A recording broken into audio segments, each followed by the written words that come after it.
So you see, like, the difficulty for me is evolution has its roots in naturalism, which denies God, whereas biblical theism affirms God. So you have these two doctrines really that sit on opposite sides of it, and to try and confront them just doesn't work. No, you need to make a very important distinction between what could be called ontological naturalism and methodological naturalism. Ontological naturalism is the kind of naturalism that says there is no God, and of course I would reject that. You would? Yeah. But there is another kind of naturalism, which is methodological naturalism, and that's what science is based on. I agree. Science operates, and I agree with you, it operates as if there was no God. And there's a very good reason for that. Let me share with you an illustration that might help.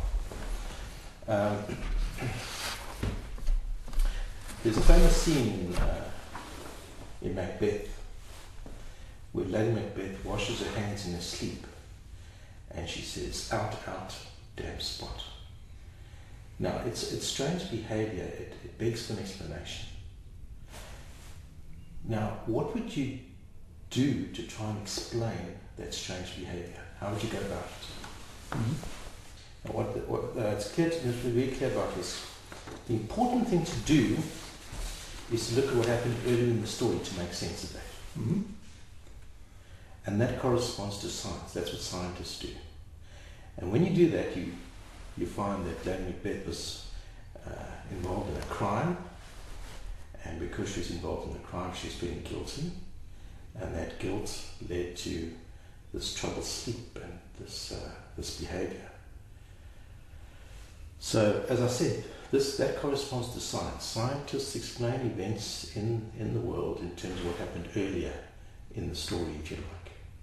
Now, that's one kind of explanation. Now, if we were in a class discussing Shakespeare, Andre, it wouldn't do for someone just to stand up and say, "I know why Lady Macbeth behaved that way. That's what Shakespeare wrote." You know, he's the author, he can do what he likes. Mm-hmm. No, he's not wrong.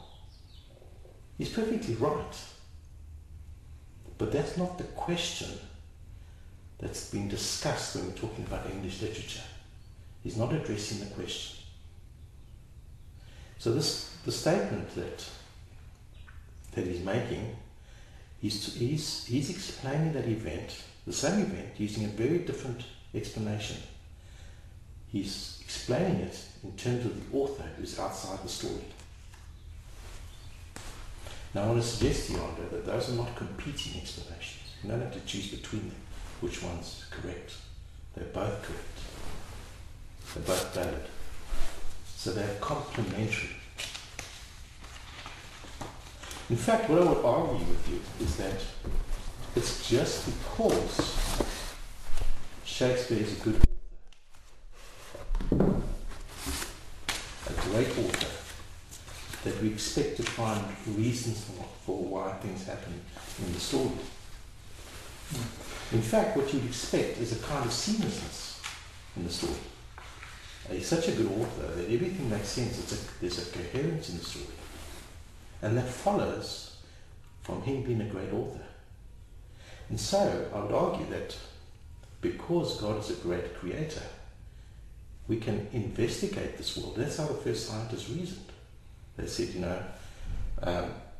this universe is created by a great creator who's a rational creator.